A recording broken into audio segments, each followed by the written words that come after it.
Man, I tell you, we in Maryland right now, and it is snowing. Oh, you in Maryland right now? Yeah, but we are in Maryland. All right, let's see here.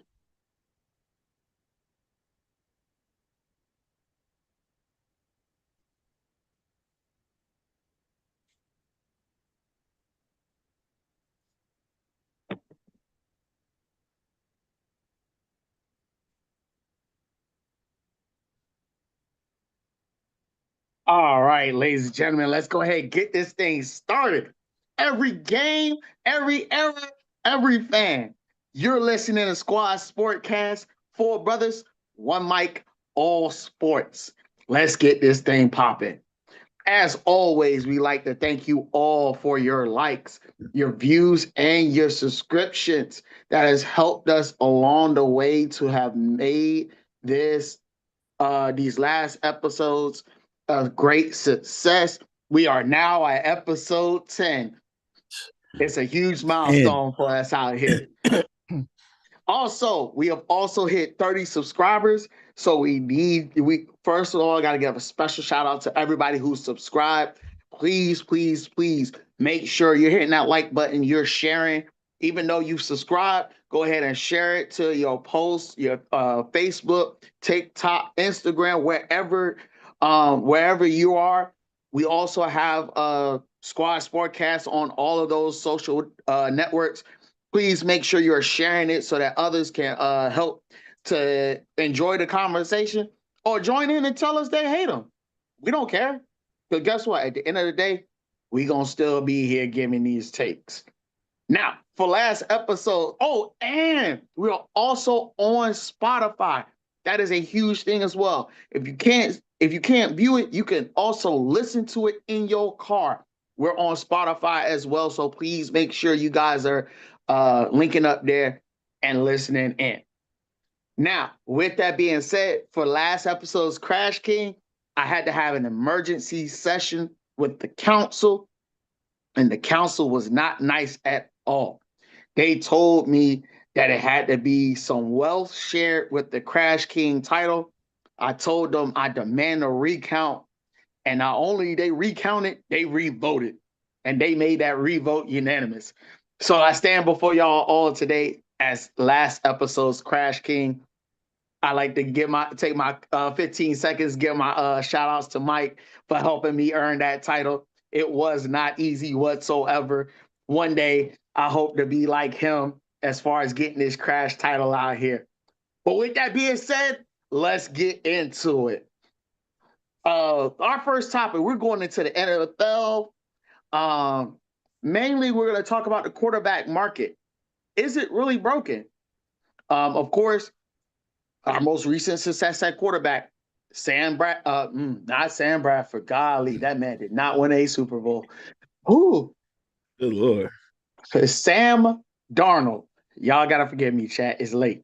So Sam Darnold, with him winning the Super Bowl, um, a lot of the sports world is in disarray. Um, just in general, we got $50 to $60 million quarterbacks that are everywhere. Some are elite and some ain't, just to keep it simple.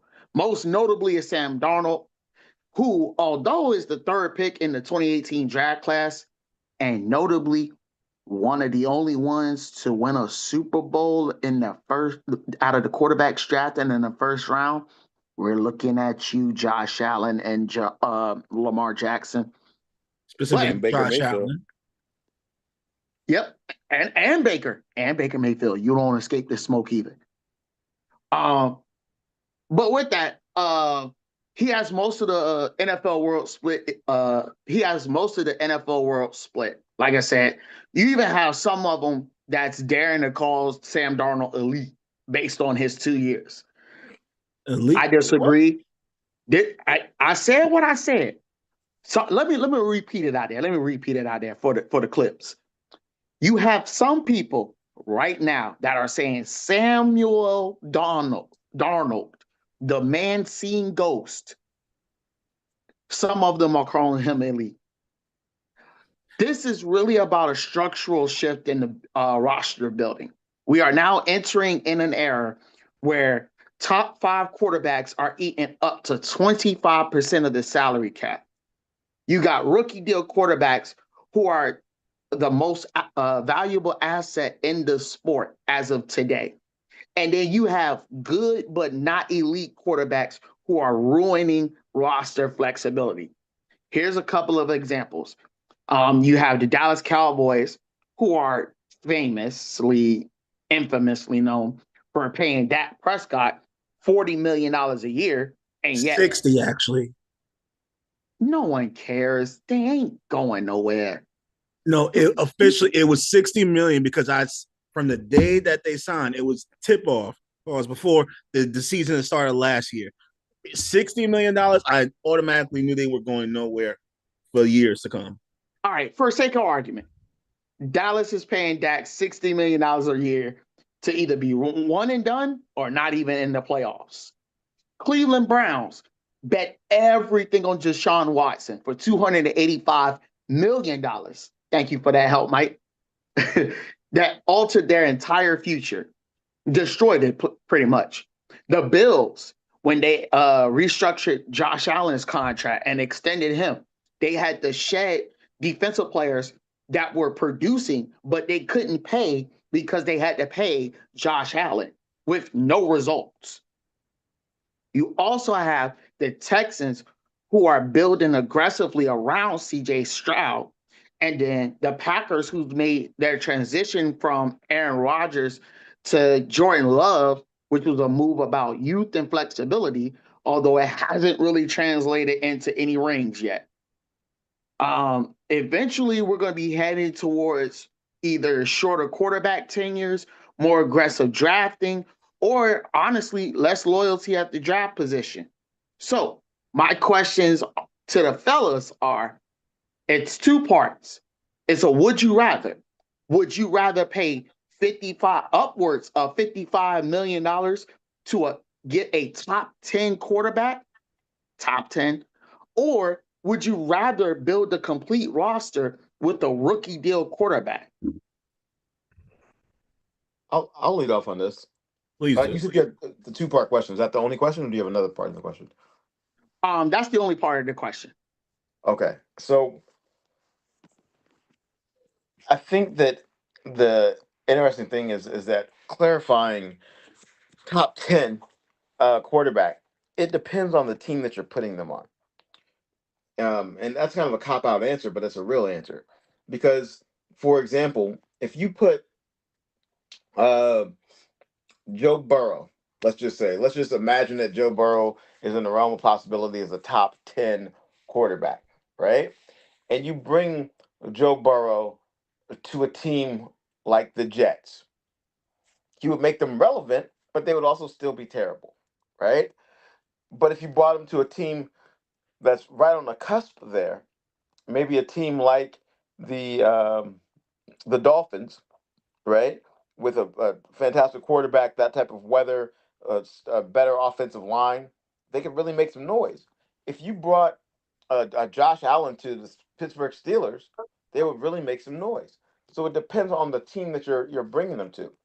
What I will also say though is that building around a rookie is not easy at all. Because you have to understand that these coaches have a very limited shelf life themselves. Not just the players, but the coaches have a limited shelf life. Pete Carroll got fired his first season, just for example, after taking over for the Raiders. A lot of these coaches are getting 2-year opportunities, but you got to understand a rookie contract is 4 years with usually a fifth-year option. So they're getting cut halfway through the rookie contract where rookies are needing to develop. You got to also understand that the NFL is not a developmental league, which is another reason that these college students, college quarterbacks, are staying in college longer, staying as seniors and super seniors, and like Carson Beck, super seniors, right? In that regard, I think that the value from the NFL comes from getting your rookie draft class correct. But I also think that going and focusing on a mid-tier quarterback is probably the best way to excel right now. Taking on a reclamation project seems like that's going to be the secret sauce right now. If you're able to get um, a guy like Malik Willis, who was a starter initially for the Titans, kind of flamed out, is now a backup with the Packers, did really well in spot duty. Is probably going to get starting money this year.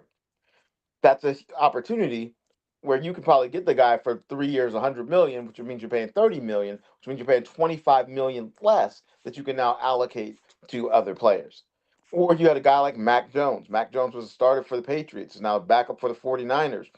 Showed up in spot duty and actually helped the 49ers make the playoffs. Probably be a great starter right now as a reclamation project.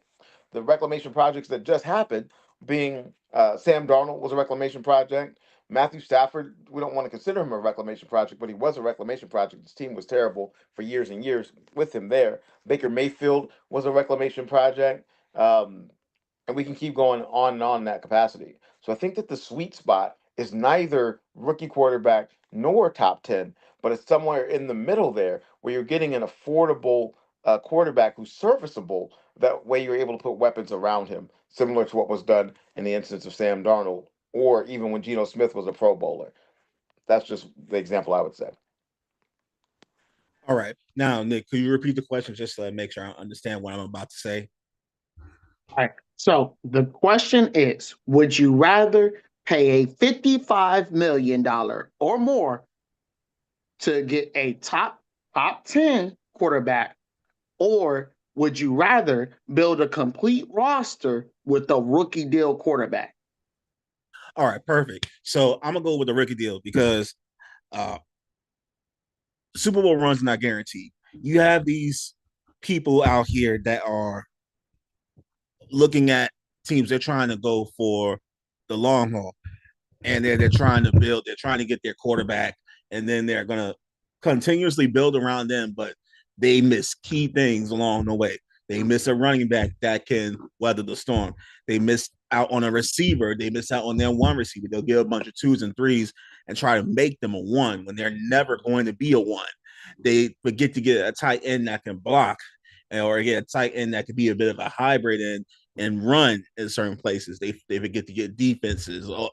Was it left tackles, special teams? They get the quarterback and they give them so much money they forget to build the other team around it. It's like you got a soldier, but if you don't build a wall around them, the soldier's open for attack all the time. So I will go ahead and get the quarterback on a sweet rookie deal. Know that the potential is there in the first 4 to 5 to 6 years. Get as much as I can out of it, along with the team. Build that dynasty, make it short and sweet, and then go from there. Because as we have seen, Super Bowl runs and dynasties are short and few and far between. Mahomes was an example, being in the Super Bowl first 4 to 5 times. Well, 5 times in the last 7 to 10 years, or close to 10 years.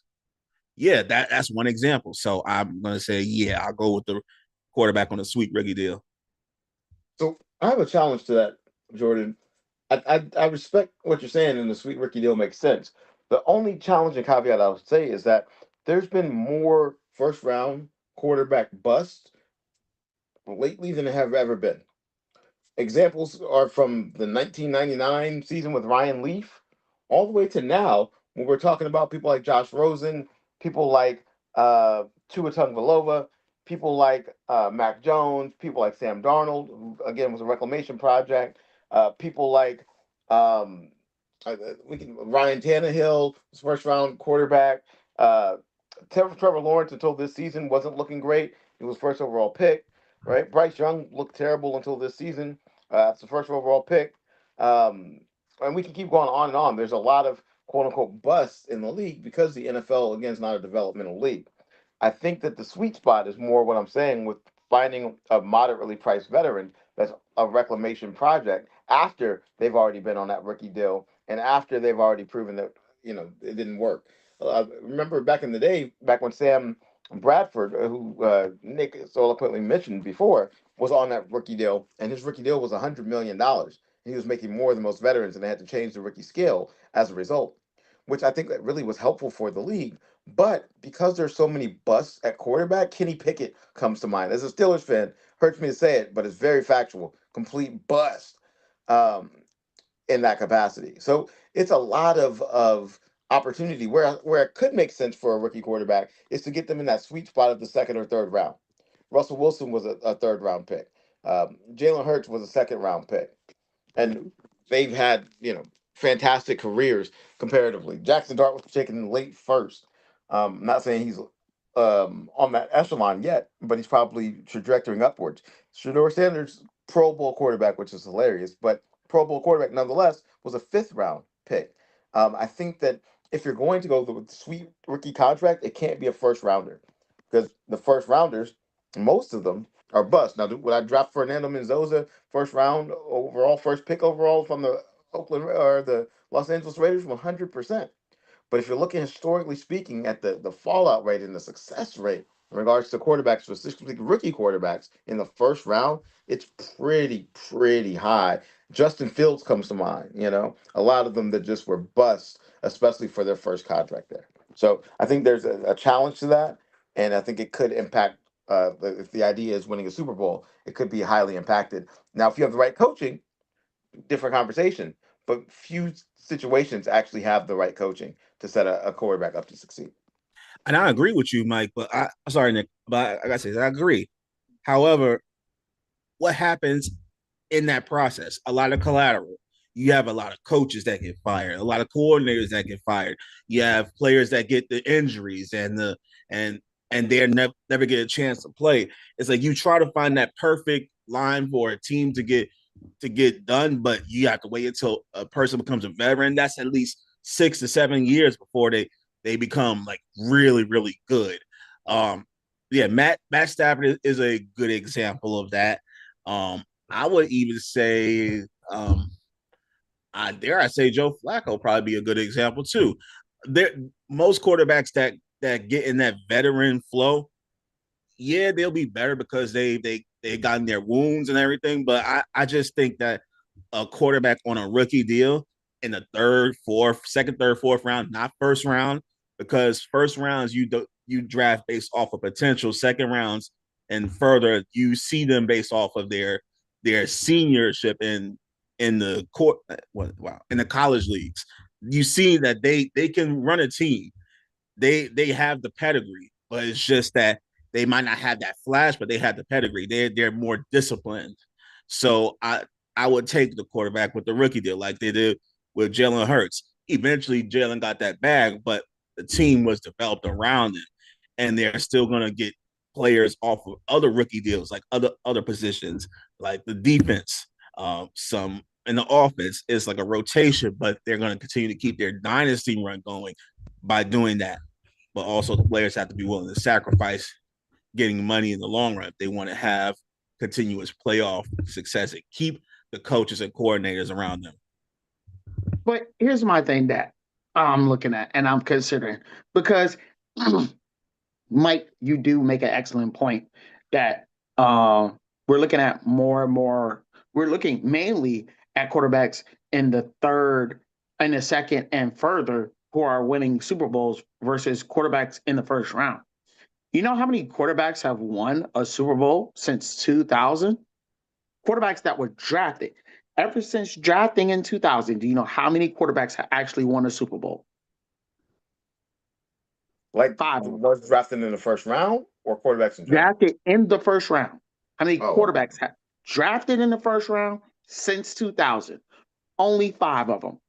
Those five are Big Ben, Aaron Rodgers, Eli Manning, Matt Stafford, and of course, Patrick Mahomes. Out of those five and quarterbacks now that Sam were, Darnold, who was drafted in the first yeah, round. now Sam Darnold. So now six. So six. So out of those six quarterbacks that we just mentioned, do you know how many of them were on their rookie deal? Big Ben. One. Big Ben won in his second year. Was it Patrick Mahomes didn't do it? Patrick Mahomes was the only quarterback to do it. I No, think then Big Ben won in his second year. Oh yeah. He won in his second His year. first So year he yeah. went So 16-1, and then we won in the so second year. two. Those two. So two. You have Big Ben and Patrick Mahomes that won it, and they're two, and on their rookie deals. So I get what you're saying about. I get what you're saying about surrounding rookie talent, surrounding the team with a rookie quarterback, but you're asking that team to stick around for 3 to 4 years so that at best case, let's say two, because Big Ben won it in his second year, so I'll concede 2 years. So you're asking that team to stay for 2 years in order for that team to be successful with a Super Bowl run. That's not going to happen. You have injuries that's going to happen. Some of them that's going to be career threatening. You're going to have people to retire. You're also going to have people to be traded. You're also going to have people to leave during free agency. So I don't know the way that this thing looks. And keep in mind, Pat Mahomes and I'm gonna get to you, Mike, in a second. Pat Mahomes and Sam Darnold are the only two since 2015 that were drafted in the first round that's won a Super Bowl. So can we necessarily say drafting a quarterback in the first round is going to be the formula to success? No. I can't see it. The data doesn't show it. Go ahead, Mike. So I think the part that we haven't mentioned that we need to mention that's necessary to mention is that the teams that are usually drafting a quarterback, not always, but especially in the first round, and especially early in the first round, are terrible teams. Cam Newton went to a terrible team.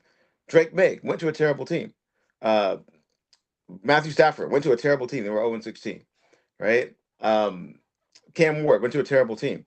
So these quarterbacks aren't being put in a position to succeed in the first place, especially with the teams that they're going to. And then for them to have a short leash, I don't think 2 years is unrealistic to keep a team together, but 3 years is usually unrealistic. That usually at that mark, teams are making massive moves. There's turnovers and all the things that you talked about, but 2 years is usually realistic. But that puts a really high expectation on a rookie quarterback to elevate your entire team in 2 years and change your shape of your franchise. A lot of these teams haven't won in years. Some of them have never won Super Bowls. And then you also have to think of it this way. There's not like the quarterback position is a deep position in college. If you go back and look at it, this year, for example, coming up in the draft, there's probably going to be two first round draft eligible quarterbacks now that Dante Moore went back, and one of them probably could fall in the second round. We wouldn't have a problem with it. But if you look in the second, third, and fourth rounds, now we have the depth at the quarterback position that we're looking for. But as far as first round picks, there's not this year, especially. It's not a lot of talent. Last year was some talent, but honestly, only Cam Ward, if I'm not mistaken, went into the first round because Shador fell in the fifth. Tyler Shaw went in the third round.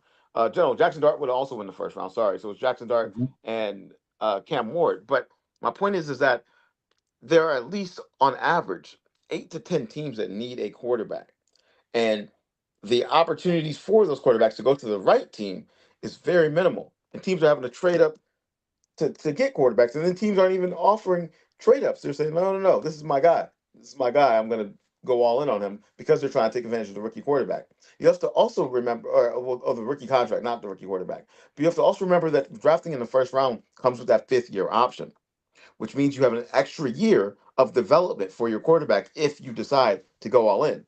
But picking the wrong quarterback in the first round could set your team back by 3 or 4 years. Look at the Steelers. We drafted Kenny Pickett. We're immediately set back by 3 or 4 years.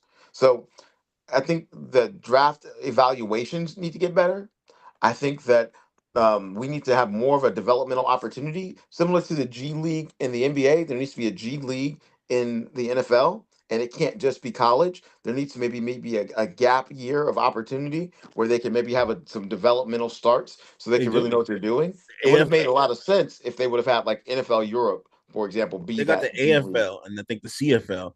They're different leagues, but Those aren't developmental leagues though. Those are usually for the castaways of the NFL. Those aren't usually for the rising stars. you have So to say you castaways, but dang, I get well, you go it. and look at the rosters for the aeronauts or whatever the hell the names are. Those are the castaways, the agronauts or whatever they are. The Arena Football League is castaways. The CFL castaways. There's no definitive developmental league for the NFL. And I think that that's where the NFL is missing out on, because they could do it something similar to what the UFC did and do a whole making the team, right, type of thing, or making the league, or some type of like follow them story. They started doing that on Netflix when they did the quarterback stories, which were fantastic. But imagine if they did that from a developmental perspective. You have a guaranteed contract, but you need to put in a year in this developmental league. They do it in baseball, they do it in basketball, they do it in hockey, they do it in multiple other sports, but they don't do it in football. And football is one of the sports where they need it the most. So that's just my controversial take of the day. Well, you got to also understand with and shout out to Lady Skips for joining the conversation. I'm gonna get to you in a little bit, but the development league is a good idea. But when you talk about the NFL, it's a lot of hits. We're talking about CTE. We're talking about a whole bunch of stuff. I don't think anyone would agree to doing a CFL. I mean, a developmental league, because the risk is too much. You have players that are money hungry to keep it light and keep it just to keep it light. You have people that are some money hungry and honestly just want to be in for the money. So they want to get as much money as they can. And if an NFL team just pays them $200 million, they're just suckers for it at the end of the day. Say like with Jamarcus Russell. Jamarcus Russell was able to fleece the Raiders out of what at the time? I think it was like 50 million at that time, which was the market price for the quarterbacks at that time. Because I believe Drew Brees was like one of the first quarterbacks to get 100 million at outside of that 2009 season. But still, like, there's no even if we do have a developmental league, who's going to join it? Because they already know that what's called is going to shell out as much money as they can for these quarterbacks. Now, go ahead. So, my bad. Just to quantify what you're saying, you don't have to change the money in order to have a developmental league. You could make the first. You could backload the contract and make the first year a less expensive year and have a higher signing bonus for them becoming a starter their second year.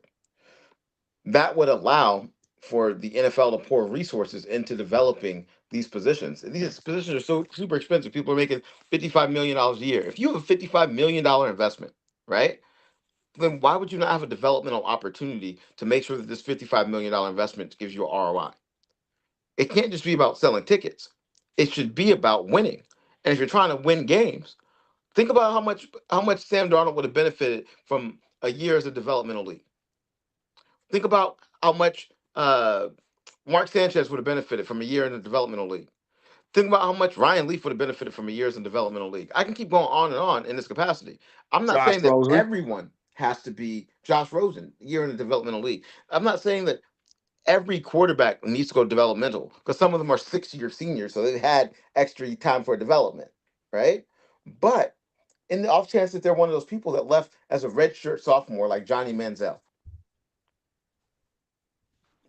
they're missing out on an opportunity to be developed and cultivated and learning how to be a pro. They need training on how to be a pro. They need training on how to study film. They need training on how to be a professional. They need training on how to do 3-step drops and 5-step drops and not operate under a shotgun and operate under an air raid offense or a spread offense, but actually operate under a pro style offense. A lot of them have had different coordinators every year as well, which is common in the NFL as well. That's what Jalen Hurts is dealing with. But I'm just saying that I think that the thing that's missing out on the NFL, which could be a huge opportunity and it could be a huge money opportunity for the NFL, is to have some sort of a developmental league. Even if it was a developmental league in the offseason, right? Like, it doesn't have to intrude on the season. The season starts in September. Instead of doing preseason, why don't you have these players in a developmental league for 6 weeks?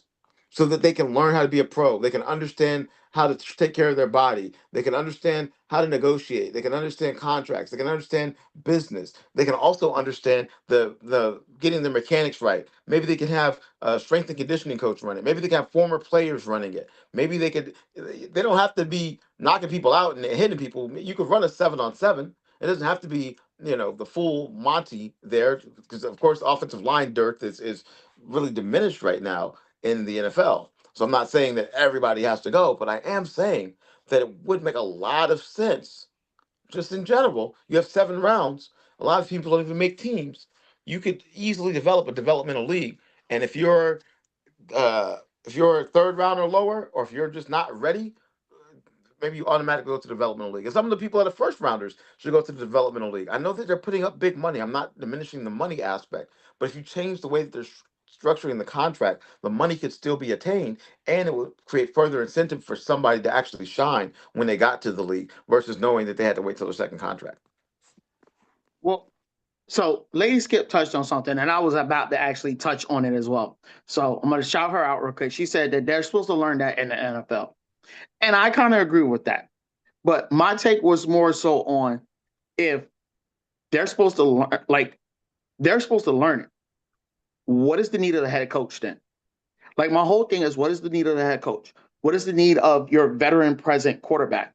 Like, I think I touched on this in the very first lost episode of Squad Sportcast, that we refuse to hold coaches accountable for the lack of development of quarterbacks, because quarterbacks come into the league with all of this hype.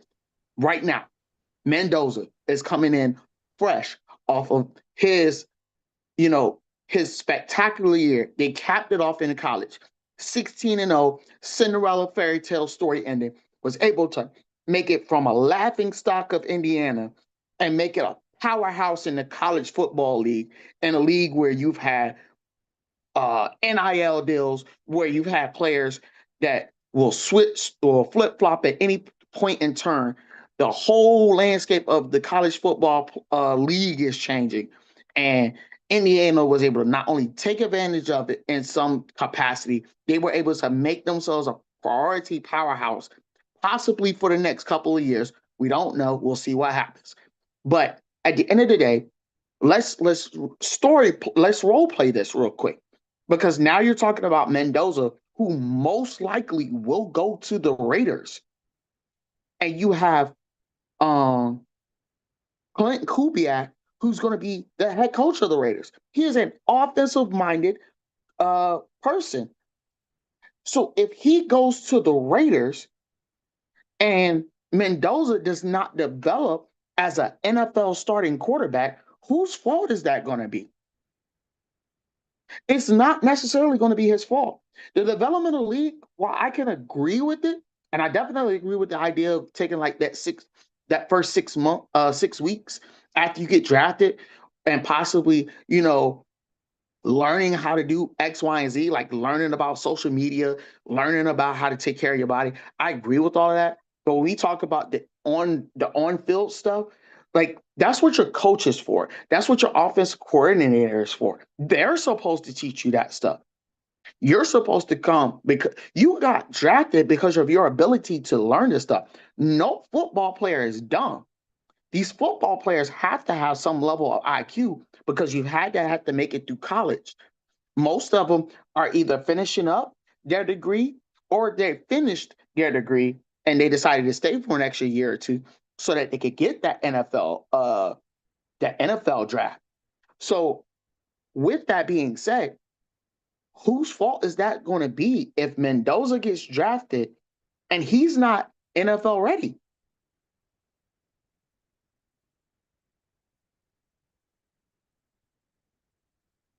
I, I say you got to blame the GM, because they wouldn't have had a chance to put the team around them. You can blame the college coach, but that probably wouldn't be accurate because Kurt Cignetti did a hell of a job. Um, but I think you blame the GM for not being able to put the team around them. And then you also blame the NFL for not having a developmental league. Instead of having the preseason, you could have a developmental league. Instead of having the uh, they have a preseason, and they used to have something else like the preseason games, right? They have preseason practice, preseason games. You could build an entire thing around that, and then in the off season, you could have the developmental league going on as well. It would give a chance to have more football, right? NFL Europe would have been a great thing to create as a developmental league, as I was mentioning. You could partner with the AFL, but Arena Football League is nothing similar to the league at all. Most people from the Arena Football League don't succeed in the NFL, other than maybe He Hate Me Now, which was back in the day in the XFL. The CFL isn't even remotely similar. Those that have won the Grey Cup don't usually translate to the NFL, other than Doug Flutie and Warren Moon, who had to leave and play there out of racial reasons. But I don't know. It could just be a hot take. I don't know how they're going to do it. I just know it needs to be done. But having a developmental league would be extremely beneficial for the brand that is the NFL. I mean, we could talk over and over about how to get this thing together, but that's something we can revisit at another time because I have the best keep three, cut five I know it. for Here you we go. guys today. But I'm gonna make it easy for you. I'm gonna make it real easy for you. However, this is gonna be your most important keep three, cut five because we are discussing elite quarterbacks. So your keeps essentially means you view them as elite. So there's two things. There's one thing I need you guys to keep in mind. I Is this have now or all excluded time? is full body of work, just active quarterbacks right now. Active. Okay. Active quarterbacks right now. There's one thing to keep in mind. I've excluded two quarterbacks from this conversation because I do believe these two quarterbacks have their elite status and they will remain to keep their elite status at least throughout the next year. All right. That is Patrick Mahomes and Matt Stafford. Is that Oh, is well, that a if that's the case, you can keep all 8 no. because ain't Because there gotta nobody be else three elite. more. No, Not because we not gotta have another one of them in the league is elite though. you said neither one full body of Not work. not anybody but Patrick Mahomes and Matthew Stafford is elite in the NFL right now. I Now, if need to we're hear these saying other entire quarterbacks. career, then we talk I Aaron need to Rodgers. hear these other Absolutely, we talk Aaron quarterbacks Rodgers. We talk because entire career. I can tell But this could be other some than that, foolery already. I'm listen. I'm already saying cut everybody, but I'll go with I'll let you take lead. No problem. Yeah, I was about to say we gotta figure this out You need to cut because it. essentially this will boil down to as essentially it'll be your top five NFL quarterbacks. So that's what it'll all also boil down to. So essentially, your keep three would be who do you view top five overall with full body of work. All right. All right, let's see. So keep that in mind. So number one on this list, we got to start it off with some BS. Cut. Joe Burrow. Immediate cut. I was cutting it before you even said it. So I have a question before we go through this foolery of this keep three, cut five. Sorry. Is Patrick Mahomes not one of these quarterbacks? No, Correct. He said Patrick that is Mahomes correct. is not. Neither is Matthew Stafford, which is why I said you can just cut them So off. they're not in this list. No. Okay, good. They're not in this cut list. everybody. That's fine. 8. Get Joe rid of Burrow everybody. in there. Just say that's number one. Joe Burrow. Not really. Bias aside, take your AFC North bias out of this, Mike. I'm taking the AFC North bias out of it. What has he done? He brought the Bengals to the Super Bowl, their first one. Has he won an MVP? Forever. Has he won an MVP? No. Has he won a Super Bowl? No. Okay, so what are we talking about? But with his offensive line being as porous as it has been, has he been injured? I blame his O-line. I told y'all the Bengals okay, are cheap. Is he on the team, though? Is he the quarterback of the team? Yes, the O-line's trash. Cool. Is he they don't pay for anybody besides Burrow, Higgins, and Jamar. That's all they pay. And now they're and Trey Hendrickson. So they paid all the people and all the offense around him, and he had a top 10 running back. He also had You talking about Joe Mixon? No, not Joe Mixon. Joe Mixon was injured all season. Chase Brown was a top 10 running back this season. So he had a top 10 running back. Chase Bank was top 10. Hold on. Chase Brown was top 10. I know. I call him Chase Bank. I got to look at this because Chase Brown was top 10. I had him in fantasy. Well, I played against him in fantasy a lot, so that's why I know he's pretty was great last season. He has a number one receiver, or maybe number one, number two, depending on the day, between him and Justin Jefferson with Jamar Chase, but probably number one. And then Jackson Smith and Jigba, of course, now in that conversation. But let's just say a number one receiver. He also had the highest number two receiver with T. Higgins. So there's the two best receivers, a top 10 running back, and then For the he's record, he was one of the highest 17th in paid rushing quarterbacks. yards this year. Joe He Burrow, was I'll put him in seven. elite. So I was I'm right. gonna put him in elite. I'm gonna put him as not elite I'm at all. 0%. I'm gonna keep because if Big he cut. had Scissors. a protective line, if he had a left tackle that covered him so he wouldn't have these Achilles injuries, I think we will be having a different conversation. Put him as elite. Yeah, and you know what? If he had a vagina, he'd be a female. So ifs don't matter. That's what I'm trying to tell you. Mike, you gonna get us canceled, bro. We're gonna be What are you canceled doing regardless. out Being here? canceled, y'all just being fooly right now. I'm just trying to tell you the truth. If this man played in the 80s, he would have been out of there in week 2 because they was hitting too hard. If he was playing in the 90s, he would have probably been a Super Bowl contender because they stopped tackling. If he was playing right now, he ain't doing nothing because he's injured all the time. Ifs, coulda, shoulda, wouldas, he ain't elite at all. That's what I got to tell you. And the crazy part is you eliminated the only 2 elite quarterbacks in this list. So this list is irrelevant. This is an irrelevant task. If we had to choose, if you had to choose based off of offensive acumen, yes, he is elite. I'm sorry, he is. This is what I will tell you. Is he an elite talent? Absolutely. Is he an elite player? Absolutely not. Those are 2 different things. Would I draft him in fantasy? Absolutely. For 4 games until he's injured for the rest of the season. You would draft him for fantasy like I did in our league, but you would not consider and I would lose in fantasy for drafting him just like you did. I didn't lose. I didn't lose in my league. Actually. I drafted Joe Burrow. I drafted him, team and he was on IR. So this must be a 10-man league. I look forward to talking fantasy with y'all. But as long as y'all don't mention Justin Fields, I'm good. But Justin Fields is elite. No, I'm joking. Justin Fields is not elite. I need you to understand, Jordan. Your time is coming. Be prepared. It's coming. It will be. I gotta tell you that your time is coming too. You better be ready to pass that belt on next year, boy. No. The belt resides with the champ. Y'all saw it last episode. Okay, fine then. Since you want to start chaos, fine. Cut him.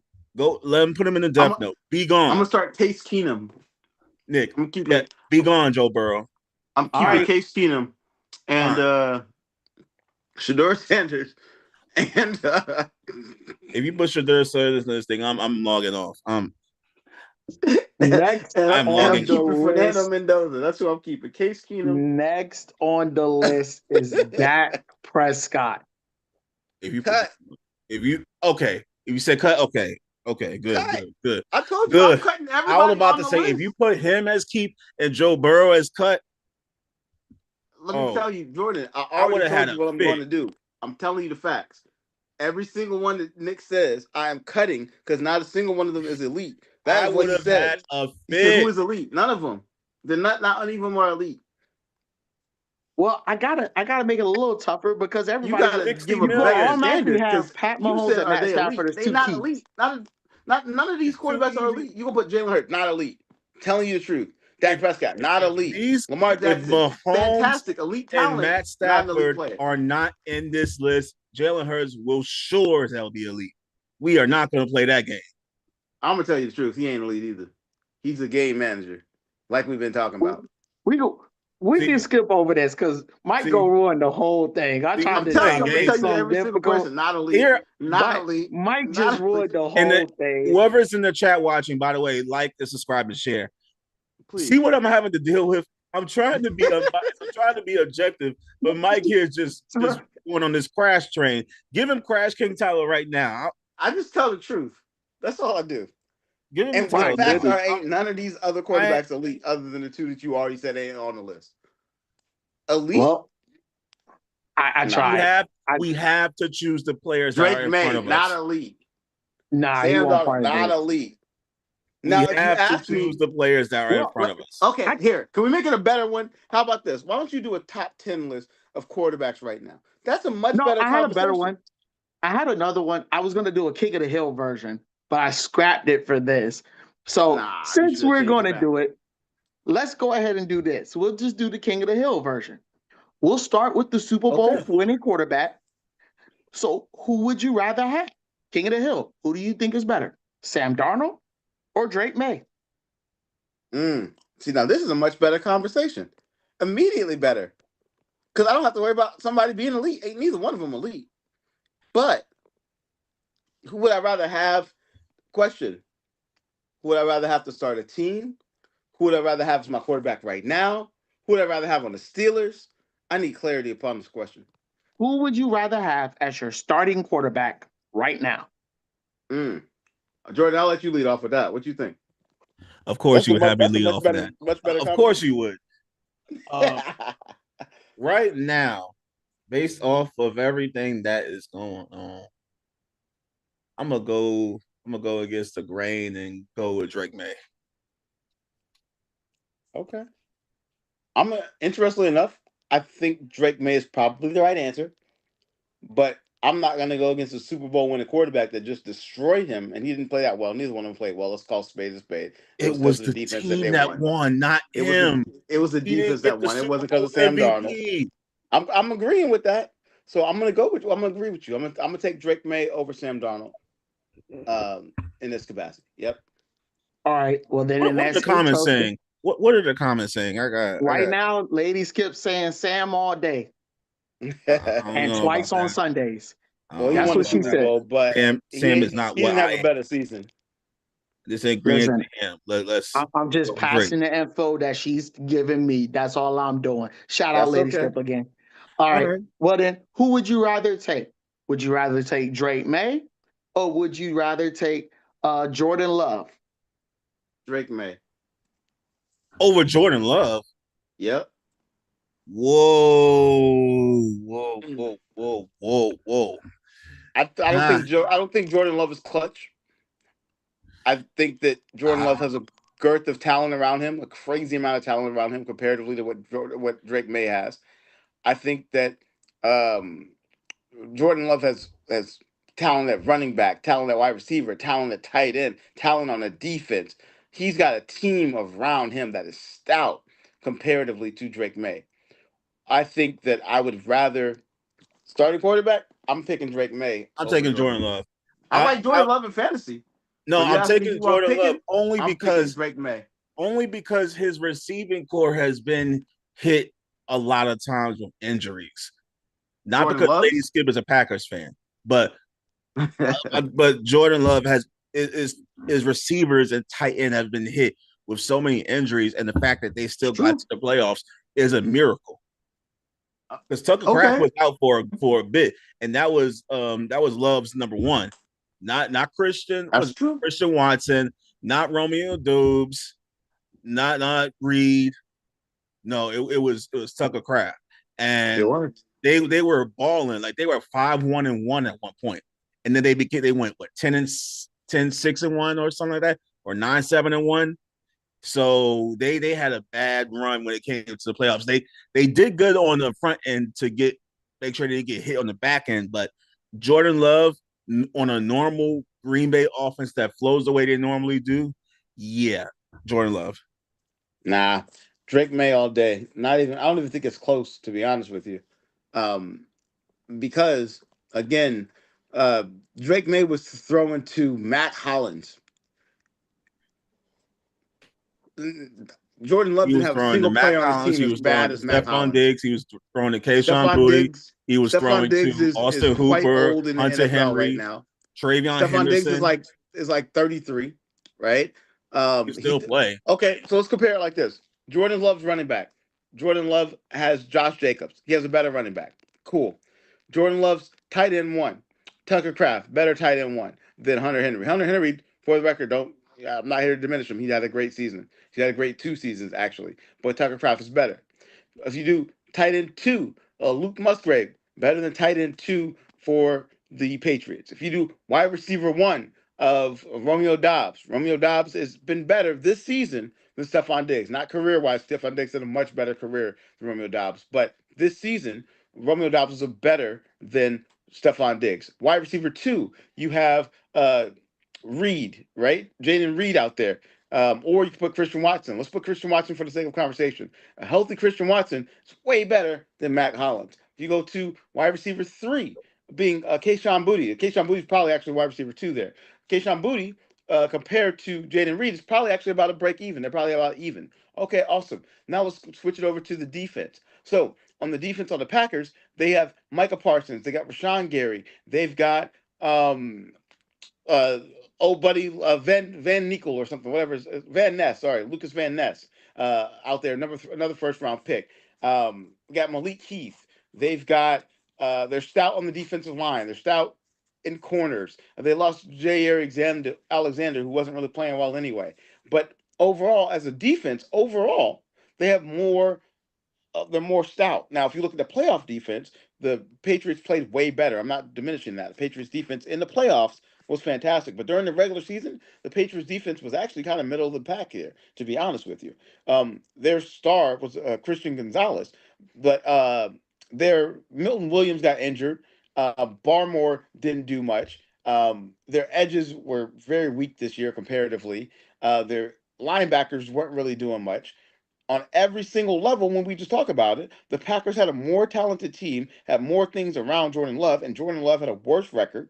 On top of him having a worse record, don't get me wrong, I respect the injuries and the things that you mentioned. Those are valid points. But Jordan Love, when the moments mattered, was throwing interceptions. Drake May, when the moments mattered, other than in the Super Bowl, was not throwing interceptions. Now, do I think that the Patriots had the easiest pathway to the Super Bowl that there's ever been in the history of mankind? Absolutely. I But think would I Drake take Drake May. May over Jordan Love? Yeah. Oh, go ahead. Go ahead, Nick. Go ahead. Yeah, Drake May was throwing picks in the playoffs. Bro was In the throwing playoffs, picks. absolutely. Now, But I have to not say alone. this. I'm looking at the QBR and the passer rating of Drake May. It was nothing to this neither. It was bad. He was playing bad in a lot of those games, yet the team still won. So, in spite, I know I picked Drake May over Sam Darnold. That's because I don't trust Sam Darnold by himself on an offense. Sam Darnold with a complete team is going to look like the second coming of probably what Trent Dilfer. I don't know. I forget I said that. But anyway, Jordan Love is still better. He's a better talent. He was on the Aaron Rodgers. So anybody in that Packer pedigree of quarterbacks, they're going to be good. It's just that some receivers missed routes, some backs, some corners made a good read, and sometimes Jordan Love tries to be the hero a bit too much. He tries to make a play rather than just throw the ball away, and that's why they get turnovers. Like the turnovers or the injuries for Green Bay hurt more than the turnovers for New England because Green Bay was in a much tougher division. You had Chicago leading the way. You had Green Bay in the middle of the pack, no pun intended. And then you had Detroit that was just they were on their heels, but they just couldn't get over the Dan Campbell rope of going on 4th and down all the time. So if Green Bay was healthy, they would have swept the division like it was nobody's business. They probably would have had a home field. So I'm saying this as an Eagles fan, they would have had a home field. So I should Jordan Love. I need a decision. Is it Jordan Love or is it gonna be Drake May? Jordan Love. Drake May. It's not because his first name is Jordan. I think that's the only reason that you. That might be the only reason that he said it. All right, we'll do rock paper scissors. You ready? All right. I'm going Drake May. I'm confident in this, and I think that rock paper scissors will agree. But go ahead. We have rock paper scissors. 1, 2. Wait, rock paper scissors says shoot. All right, Drake May it is.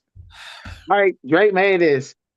All right, now, would you rather have Drake May or would you rather have Josh Allen? Josh Allen.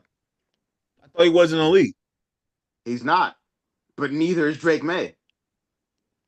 As much as you've been either in Josh Allen this entire season of a SquadSportsCast, you're gonna choose him now. Would I rather have Josh Allen over Drake May? Absolutely. I'd rather Do I have think Josh Josh. Allen is elite? I Absolutely would not. Those rather are two have different Josh questions. from Drake and Josh than Josh Allen. I would rather have Josh Allen than Drake May. Absolutely, 100%. Would I All right. rather have him on the Bills? Absolutely not. Would I rather have him in general? Absolutely. If I'm All starting right. the Here we franchise, go. I'm starting it The probably thing with is, Josh as Allen, talented as Josh despite his Allen lack is, of clutchness. he is his own weakness because he keeps on Yeah. going for plays that hurt the team. Every True. single time he scrambles, he doesn't hold the football close to his chest. He's always scrambling, and somebody bats it from behind or to the side, and he Yeah. always throws some random risky throw that winds up being an interception. He does it every single year at the most inopportune That's a fact. time. That's why I Agreed. always have an issue with him. It's been that way since his rookie year. He hasn't learned from that yet. He's a game changer in one way or another. He's either going to change the game negatively or he's going to change the game positively. He's a Yeah. game changer. He's more. Comparatively, Drake May is a game manager. People call Patrick Mahomes the second coming of Brett Favre. I say Josh Allen more of Brett Favre than I Patrick agree with that. Mahomes. I agree with that. He has similar arm talent. He's way more mobile than Brett Favre was, but he's got that gunslinger mentality. Absolutely. But I would Less of the 100% rather have personality of Brett Josh Favre. Allen than Drake May. By the way, That's easy for me. All right. Well then, next on the list, would you rather have Josh Allen or would you rather have Dak Prescott? Josh Allen. I don't trust Dak at all, other than in fantasy football. I'd If rather Dak's have. gonna throw them yards, it just ain't gonna matter. I would I'd rather have North have Josh Dakota and Allen. South Dakota than I'd rather have Dakota Josh Prescott. Allen until it comes to the second round of the playoffs, which Dak Prescott's never seen. So we haven't seen. I would him in the second rather round. have a Dodge Dakota than Dak Prescott. We're gonna stick with who was the guy? Josh Allen. Yeah, Josh Allen or Dak yeah, Prescott? it'll be Josh I'd rather Allen. have Dodge Dakota. Yes. I'd rather have Uncle Ruckus than Dak Prescott. All right, yeah, we're gonna go Josh Allen. Yeah, Dak Prescott, man, no. you gonna get us canceled, bro. Like you gonna get us legit canceled. Dak Prescott Uncle will Rico not get than any Dak Prescott. rest until they change their ways. Until that $60 million contract goes away, Dak Prescott will never get any rest of slander from me. I'm sorry. I'd rather have the guy from Married with Children than Dak Prescott. Yeah. Al Bundy. I'd rather have Al Bundy. Either way, I'm not about to get with y'all Scott than mess on Dak this. Prescott. I need y'all to focus. Either way, are y'all gonna choose Josh Allen or Lamar Jackson? Lamar Jackson. Oh, that was the easy pick. Now, are you gonna have Lamar Jackson or Aaron Rodgers? Lamar Jackson. Wait. Which Aaron Rodgers? This is all time. All time. Aaron Rodgers. All time. This has always been all time. Aaron Rodgers. Okay, if it's all time, I'll take Aaron Rodgers. But I prefer Lamar Jackson. No, 2011 Aaron Rodgers was another human being, like he was alien. Yeah, Aaron Rodgers. Yeah, that was only like 15 years ago. But okay, go ahead. We can live in memory lane. Yeah, I was about to say, bro, had a whole prime, came out, had a mini prime after that, came out again, and now we don't know what the hell he's doing. But he ain't got a prime now. He got a retirement sticker and a yellow and a gold jacket.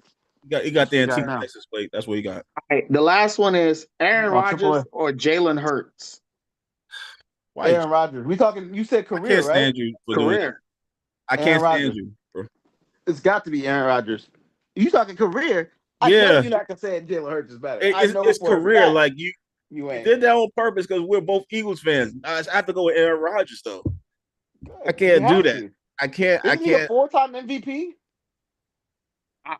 I would disagree. I'd go Jalen Hurts. You sound ridiculous. I gotta hear this. I'm sorry. I'm sorry. You sound ridiculous. I'm sorry. How many Super Bowls has Aaron Rodgers been in? How many MVPs does Jalen Hurts have? I don't care about MVPs. Jalen Hurts has how many rings does that equate to? Won. Aaron Rodgers has been to one Super Bowl and won one. Time out. How many rings does Jalen Hurts have? The same amount as Aaron Rodgers and less time. Perfect. So they have the same amount of rings, but Aaron Rodgers has 4 more MVPs, and you said you choose Jalen Hurts. All right, Aaron so Rodgers has it- 3 more times of career years than Jalen Hurts too. It isn't a your fair bias is comparison, showing. but I'm That's all going I'm to go trying with to tell Aaron you. Rodgers still. One of the few times I gotta agree with Jordan. Nick, your bias is showing. You sound ridiculous. And I have a Jalen Hurts hoodie, so you making me choose. I don't like this. it still doesn't matter. At the end of the day, It ain't Jalen Aaron Hurts. Rodgers still has only one ring Perfect. So does Jalen because Hurts. when the All right, time cool. mattered, Aaron Rodgers was not able to pull himself out of stuff. How many MVPs? So I can't blame what's that dude named King from the Packers. I can't blame him for not getting to the ball when Scotty Miller was on a wheel route for a touchdown in 2021. The defense for Green Bay has always been their Achilles. It hasn't been the offense. Aaron Rodgers brought them to the NFC Championship in multiple times. That's why I choose Aaron Rodgers. Even if the Jets, if Aaron Rodgers had not been on that MetLife field, they would have probably went to the playoffs that first year with the Jets. But nonetheless, Aaron Rodgers still. I just don't think it's ladies and even gentlemen, remotely close to put Jalen Hurts in the category of Aaron Rodgers at all right now. Well, chat, y'all already heard it. They got Aaron Rodgers at the top of the quarterback mountain. He's the king of the hill. Of the names that you gave us, because you didn't give us Patrick Mahomes, you didn't give us Matthew Stafford. I'm not giving y'all. I'm glad you didn't give us either one of those because that would have been all unfair. So yeah, I'm glad you didn't. Easily. You're right. I'm not going to give you either of those two because either of those two could have took King of the Hill. Either one of the two. Am I wrong? Aaron Rodgers all time career, though, is better than most quarterbacks that you mentioned. The Hail Marys that he threw, please. Yeah. Either way. So we're gonna move on. We're gonna switch gears a little bit. I'm gonna throw the fellas for a loop real quick. Oh Lord. We're gonna switch it over. We're going WWE right now. Right now, of course, the narratives. We're coming out of the Royal Rumble. We have the Elimination Chambers that's coming up. That's gonna set the stage for the WrestleMania for this year. Right now, some of the biggest storylines are number one, Roman Reigns with his Tribal Chief Undisputed Championship role heading into WrestleMania 42, where he set the challenge CM Punk for the World Heavyweight Championship. Also, you have the Bloodline angle, which is arguably WWE's longest running storyline in years, which is majorly responsible for building up Cody Rhodes and helping him establish his career out here.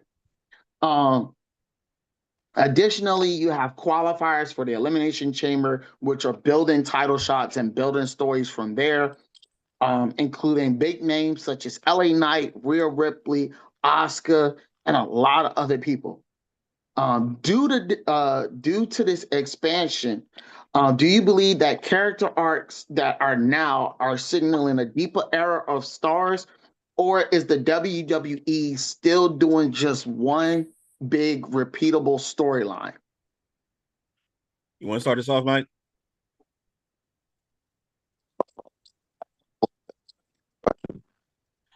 Feedback. Your voice. All right. While he fixes that, I guess I'll go first. As I like what they're doing, but I also think that they need to be careful they don't fall in the same trap they've been falling in for the last 20 years, which is have the same wrestlers get to the top every single time. They're doing it kind of with Roman Reigns, the fact that he's been in the industry for over 10 years, 15 years, and he's still at the top of the food chain rather than having somebody like Gunther win. I think that I know Roman Reigns was kind of a soft spot for it. It was nice to see him do that, but I think they need to get the new talent more. I think parity in a league like wrestling is great because everybody's going to have their moment in the sun. When you have wrestlers that try to get up there but never get that moment where they win the title, it hurts your brand because it's like, dang, y'all couldn't give it to them once. You just have to continuously give it to this guy. That's what CM Punk was complaining about 15 years ago when he did that pipe bomb. It's like y'all constantly destroy new talent. Y'all don't give them a chance to make waves. Like what's that dude named Javon Evans who fly off the top rope all the time? Dynamite, big time. Have a guy like that win the title. you'll have kids running to the stadiums to watch him play or to watch him wrestle. You got to have that talent, especially when the crowd gets behind them. Invest in that. Give them that push. Y'all won't lose money. That y'all won't lose views. Y'all lose views when y'all keep on having the same people win. Like, don't get me wrong, John Cena is a GOAT in wrestling. But the fact that you may have a person consistently winning it all the time like that, it just hurts your brand because like, dang, y'all y'all can't think of anything else. Y'all storyline writers are that bad. That's just my case for it.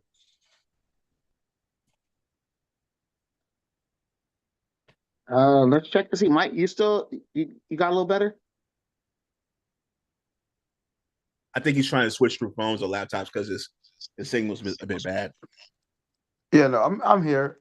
Um, my phone is having a sense of humor. As I told y'all, I'm having phone issues and having to fix stuff. What was your question there, Nick? Though. Okay, there we go. It was basically if the expanded character arcs are signaling a newer or deeper era of stars, or is it just one big repeating storyline? So I agree with Jordan. I think it's one big repeating storyline. Unfortunately, I think that they could expand in ways that can make it dynamic. I miss the Attitude Era when it felt like it wasn't the same old storyline. And maybe it's the change of creative needs to happen. Maybe Hunter Hearst Helmsley, Triple H, Paul Levesque is maybe he's outdated in regards to handling creative. I honestly think the storylines on AEW are better than WWE right now. I think that the wrestling is on par. The storylines are better. Um, it's just I want there to be more talent that's not necessarily brought up, but given more of a chance, similar to what Jordan was saying. But also, I think that they could flush out the storylines better because they keep doing retreads of bringing back the same people and giving them a push and then saying that they're going to be amazing. And then they are for a bit. And then they're quote unquote injured. And then they need to interim titles. And it just becomes played out. I think that what's necessary is to go the opposite route, to go that first route and push the new character development, right? Push more storylines, push the bounds of opportunity. Um, Additionally, uh, you got to understand that this has been on for years and years and years and years and years, and it's the longest running uh, TV show in the US, if I'm not mistaken, as far as like a continual series. So people want it, people desire it. Um, but I think it was better in the Attitude Era than it is now. Yeah, I'm gonna put my little 2 cents in it. Um, we gotta understand. I think the Attitude Era definitely helped spark that revolutionary timeline in which you had fresh stories and just fresh new takes and everything because you needed something that would help bring people into the WWE. Uh, I do believe cancel culture is a bit to blame in this because, of course, you couldn't have half the stuff that the Attitude Era and other eras had because they would have gotten canceled. Like, there's no way. Like, let's think about this for a second. Would you have had you like? Let's think on it. How far do you think we would have gone in the Attitude Era in today's culture? You had the scene that Edge and Lita was sleeping around on an actual bed.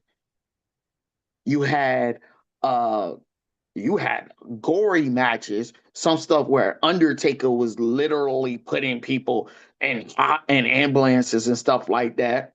You had um the attack matches from Mankind and all those crazy matches that was going on. The hardcore title by himself, by itself, that whole brand right there, just the hardcore era, that would have immediately gotten the WWE canceled because of how literally dangerous it was to have that title out there.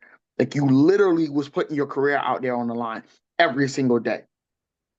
But just thinking about a lot of the stuff that you thought about, like it really took like a plateau, and now we're coming into that downward era in which we're toning down a lot of what has been exciting for some of the fans that's been sticking around for so much.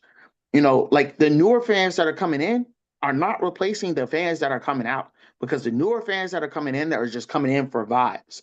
The fans that was coming in during the Attitude Era and that 2010 era, the Ruthless Aggression era, those fans was pouring money. They were invested into those storylines. Like like trust me, there were weeks where you couldn't stand Randy Orton because he was the legend killer. He was taking care of legends like Ric Flair and other era people. Big Show was one of them. Just thinking about Big Show is just another thing in itself. Like having the Big Show during that time where he just had his ironclad claws, he could do whatever he wanted to do, and nobody could stop him. And we were like, "Yo, who's gonna come in and stop this man?" So at the end of the day, like it's a lot that plays into it. It's just, I really do hope we get some fresh, like everybody has said, we just hope to get some fresh talent in there. You have Oba Femi, who, you know, he was a former NXT champion. He made an appearance in the Royal Rumble. I think they were testing him out to see how it goes, just like Javon Evans, just like Kendall Gray, just like Braun Breaker. I think they're really starting to ruin Braun Breaker. They're making him look like a wuss, to be completely fair, because Braun Breaker could have easily won a WWE title by now. I don't know why they haven't written a storyline for him yet. JC Jane, there's so much. Roxanne Perez, who's a lot of these names are coming from NXT. They're really high caliber people who are delivering good 4 and 5 star matches, who could actually turn the landscape of the WWE. But I'm guessing that we're going to have to need another 4 horsemen to help redevelop everything we have going on. But that's all I have. I will just go to a quick Mount Rushmore of eras. I'm going to give you guys the eras, and you guys just rank the top 4 out of them, because we have 8 eras in general. So I'm going to give you the eras. It's y'all's job to rank them as y'all see fit. All right. So let me make sure I have my notes. Where are my notes? Where's my notes? Where's my And notes? we're still under wrestling, or is this something different? Yeah, still under wrestling. Still under wrestling. All right. I got my notes. They're right here. All right. So the first on the list is the Golden Age. You have notable names such as Hulk Hogan, Randy Savage, Andre the Giant, and the Ultimate Warrior. RIP. Rest in peace. Then you have the New Generation era. Notable wrestlers: Bret Hart, rest in peace, Shawn Michaels, Diesel, Razor Ramon, and The Undertaker in his first stint. Then you have the Attitude Era: Stone Cold Steve Austin, The Rock, Triple H, Mankind, and The Undertaker, who was playing the American Badass during that period of time. Then you have the Ruthless Aggression Era. Notables: John Cena, Batista, Randy Orton, Brock Lesnar, and Edge. Then the PG Era: John Cena, CM Punk, Daniel Bryan, and The Miz.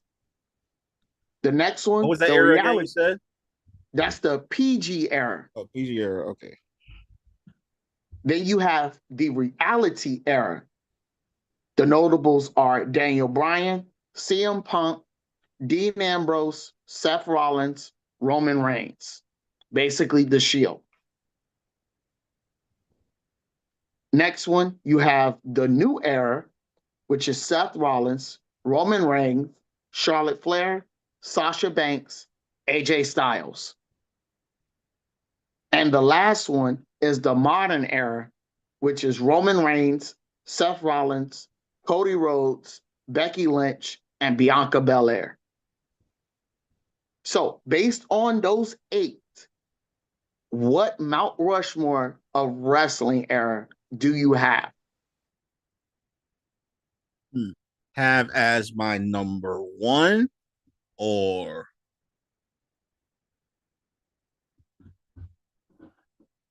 I think he's froze. He froze up. I'm No, thinking I'm here. not you. I'm thinking Nick froze up.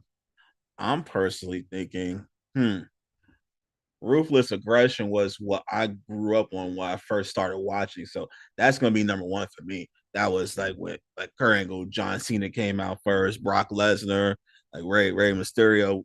Cruiserweights were big at that time. That Ruthless Aggression is always going to be number 1 for me because there was so much parity, and they had different storylines for different divisions. So yeah, they're gonna have it's gonna be that. So Ruthless Aggression is definitely number 1 for me. Ooh, I made it back. I like Ruthless Aggression as number 1. Somehow I got to be made the host. You should be the host, Nick. Yeah. Number 2 would probably be Attitude Era. That was like right before Ruthless Aggression. That was when WWF and WWE, I believe, became mainstream. So they merged together. So that was a big time in wrestling. They had the different segments. They had Nitro, Heat, Velocity. They had all of those shows. Those were for the underground wrestlers that were trying to make their way up into the big ranks.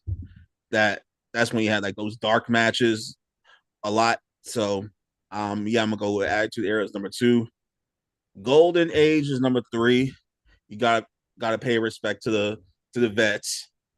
Modern Era right now is number 4 because right now you're seeing a bit of a resurgence. WWE for a while did not get any pub anywhere. It was, I'm not saying they were losing money, but it was some butt. So that's gonna be what that is. 5 would be, you said, wait, Bianca Belair was modern era or new era? Mount Rushmore only has 4. No. Oh, it's only 4? Okay. Yeah. Yeah. So I have Ruthless Aggression 1, Attitude Era 2, Golden Age 3, and Modern Era 4. So I have Attitude Era 1, Ruthless Aggression 3, Golden Age 2, and then I think PG 4. I But tell us hated in the the PG comments. era. Tell us which one y'all think is best. I hated the PG era because they were trying to be too PC for everybody, and it just went bad. Maybe it's Yeah, not I PG. Maybe couldn't. I liked I don't know if it's PG. Maybe it's the reality one. Maybe that's the one I was thinking. Maybe I think I don't like PG either. I think you're right. Reality was when they Either were way. trying a whole bunch of different things. I think this was right after Undertaker lost his streak. I believe this was right after it. Yep, it was right after that time. So yeah, that was a rough time for the new era was during the pandemic, but right before that, that was the reality era. That it was not good. That was So when chat, McMahon was going through that case. y'all gotta let us know who's cooking in the comments, or just let us know what your Mount Rushmore wrestling is. Gotta hear it in Let the us know if comment we section. tripping. Let us know. No answer is really the right answer, except if you don't have the Attitude Era up there. If you don't have the Attitude Era in your Mount Rushmore, you're clearly tripping. But that's neither here nor there. We're gonna move on though. The NBA All-Star Weekend is coming up. And of course, the fellas aren't too excited about it. I'm just gonna keep it real. I'm just gonna keep it a buck. I'm not ready for it. I We got a lot don't to think talk it's gonna about. be worth it. Jordan doesn't think it's worth it. Mike already looking past that. He didn't even think it was coming. He didn't even know it was coming. So I looked up something and I was like, what could actually help out the All-Star Weekend and make it more helpful for us to watch it? And here's something that I came up on. What if we had fan favorite, like the fans were a part of this? Here's what I have.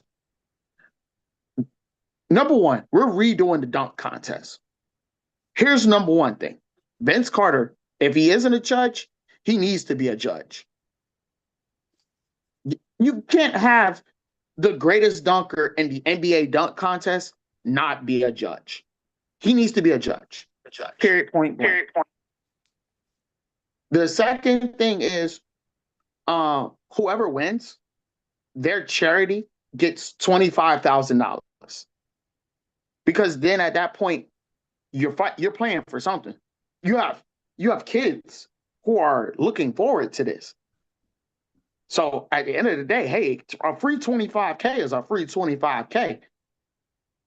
And then the last thing I have is fans have the opportunity to choose one player that must compete or forfeit the rest of his accolades for the year. While that is insane, you also want to know what else is insane? You know they changed the time of the All-Star game this year, right? Yeah, I know. I think it was, what time was it? Like 9 or something like that? 5 p.m. Eastern. They're starting it Sunday at 5. And that's right at dinner time. 5 World versus Stars game 1. Winner of that versus Stripes game 2. Loser versus Stripes game 3, and then All-Star Championship at 7:10 Eastern.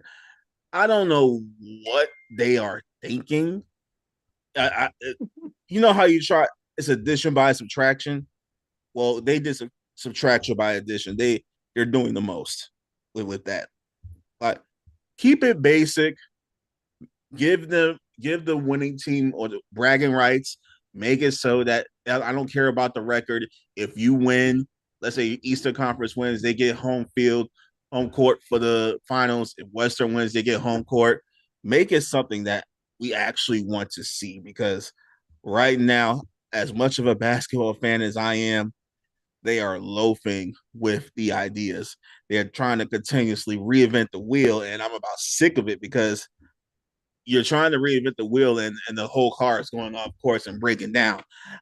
You can't keep on trying these new things. Like, LeBron leaving is not going to change anything. The whole thing is still some booty. So I don't care about it. Like, even the dunk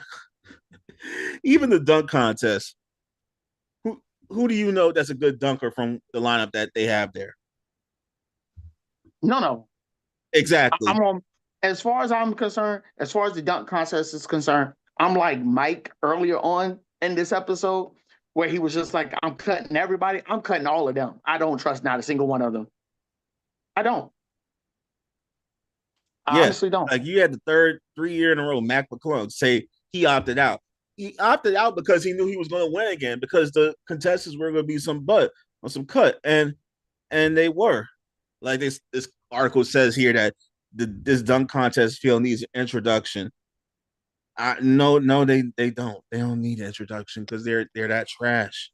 They're not trash as players, but trash as far as dunk highlights. You have a 6'6" guy with a 40-inch vert who is just not it. Jackson Hayes, 7 foot with a 35-inch vert. What you have? Keishad Johnson with a 6'6" with a 42-inch vert. 9 dunks in 50 games. They about to get me tight. 7 dunks, and you have 7 dunks, and you're part of a dunk. Bro, what is up with the Jace Richardson? I believe, who is the legacy of Jason Richardson, one of the best dunkers ever. Only has 4 dunks for the year, and he got choked. What is going on here? Who chose these guys? Listen, I can't tell you. What happened to you Zion? already know who chose He them. lost Like, the weight. He's not dealing with the girl. I know he was in Ice Spice DMs, but still, he's much better this year. Why is Zion not playing? Because he's too busy in other people's DMs. We know this, man. Listen, he's been on better behavior this year. He's been on his best behavior. I'll leave the Ice Spice thing alone. I'll let that be a pass. But other than that, he's been good. John Morant, he's been like a healthy scratch for quite some time. He's good. Hell, put LeBron in at 41. I'd rather watch LeBron right now in the dunk contest in his 23rd, 25th, 30th year than watch these guys. Bring Vince Carter back. Something. But I don't want to see these guys. I will go to the bar and rather than watch this on Saturday night. I'm sorry. Actually, no, I'm not. But y'all gonna make me mad. Y'all gonna make me tight looking at this lineup, bro. I want you to get this title. Who are these guys? Really I know Carter Bryant was good in the draft because of his explosive athleticism. I know that was a thing. He could defend, he could block, but dunking, like creating dunks, is an art. And these four cannot pick up a brush and draw to save their lives. What are these? I heard they was changing it to a layup line instead. I mean, if you come up with a layup contest, you might have something there. But you cannot. You have had 50-something games to make some noise, and you can't get more than 10 dunks in a hey, listen. I'm mad. I got this call. Y'all making me lose my voice. I got breaking news though, Jordan. I got breaking news for you. They said Zion's going to join in, but they also said Mariah Mills is going to be front row. I don't think he wants her anywhere near him. He's going to gain all his weight back. That's not going to be a good thing. He already lost his Nike deal. He lost his Nike deal. I don't think he wants to lose a dunk contest. He's already had enough losses in his life, especially all the pounds. I'm glad he's in pure form. I need him to get to his final forms and lose about 20 or 30 more pounds. That way he can be that all-star we need him to be. But no. And this lineup is trash. Like, you have Dame Lillard in the three-point contest. He ain't play a game this year. How is that possible? Put me in the three-point contest then. Like, y'all put me in the Pro Bowl. Put me in the three-point contest. If y'all just picking up people off the street or people that haven't played a game, put me in there. Hey, Jordan, no offense. You couldn't beat me and Mike in the three-point contest. I don't think you were there putting that three-point contest. But they're playing people and that can't even play, that haven't even played. So that I'm fine. I'm good then. Put me in the contest, coach. Like, do something. This is trash. So this is the interesting thing. I think this Jordan brings up some valid points in regards to the layup line that is now the dunk contest. What I do think, and I think that Nick brought up some good points in regards to opportunities to enhance the All-Star game. I don't think picking any player to come and have to participate is going to work. I tell you that, because a lot of them going to opt out. The one that I like the most that you said was giving money to their favorite charity. That will actually make people compete. I think it needs to be more than 25,000. I think it should be 25,000, maybe from the Players Association, and $25,000 from the NBA matched. So they get $50,000 to their charity of choice. I also think that what Jordan said, which was my idea previously, but I'm happy that you're on board with that, of the winner of the All-Star game gets home court advantage. I think that would 100% change things. So if you have you add the charity element, right, for the winner of the dunk contest. You add a charity element for the winner of the 3-point contest, and then what you do. I've loved the idea as well that you mentioned of having flashback players to be judges there. What I would really love to see is like people from maybe like the old street jam. What was the street jams? Hot Sauce and them boys. I forgot the name of that. And one. I'd rather you have some and one ballers come out there to compete against NBA ballers for the dunk contest. I think that would make it great. I know and one's not a thing. This guy anymore, just recovered from an ACL injury or a knee injury. Bring back Jordan Kilgannon. If y'all know him, y'all know him. He was an excellent dunker, street dunker. He will wipe the floor with all four of them with one dunk. I have no idea who that is. Look up I know which one you're talking about. Look up on YouTube and you'll see what I'm talking about. Put him in. I know who you're talking about. And it'll be is that the Caucasian gentleman? Yeah, he had the little backwards spider joint where he go in like Yes, that. Caucasoid dunking fellow. in. That's a bit tall. Yes. But I think that would be an interesting take there, right? And if they win the dunk contest, they get $25,000. If the NBA player wins the dunk contest, then their charity gets $25,000. That's the way to differentiate it and start making it so it matters, because now NBA players don't want to get shown up, right? On top of that, they want to give to their charity, right? On top of that, they get bragging rights. That's ways that you can enhance the All-Star games and make it relevant and make it so people actually wanted to participate in it and actually liked it. Um, I think that they're trying to overcomplicate it, and people can't follow it, and therefore it's not predictable, and that's why it's boring. Um, so instead of massive changes, just enhance the changes that you're already doing in order to make it actually a good event. Yeah. I think the only change I would make on that, Mike, is if we're gonna do it for street versus actual pros, let's make it 100K. Make it 100K. Because then at that point, now you are really getting like you gonna get the because number one for 100K, those street players they're going to ball out. And then the pro players, they're not going to want to get shown up by no street players. Yeah, I do agree with you on that because ego is a thing. So I do believe if we make it 100K, it's going to be some battles. Nigga, you ain't gonna believe this, Nick. I'm sorry. I said nigga, but listen to me. As of February 2026, which is this current month in the time of a space continuum, the NBA is actively discussing a tournament among lottery-bound teams to determine the draft order.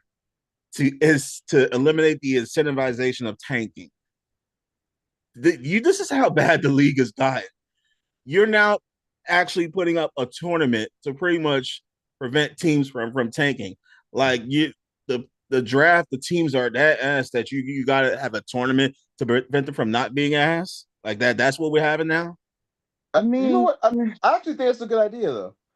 Yeah, I was going to agree with Mike on that. Like it used to be much worse to tank. Look at the Cavaliers when they tanked for LeBron.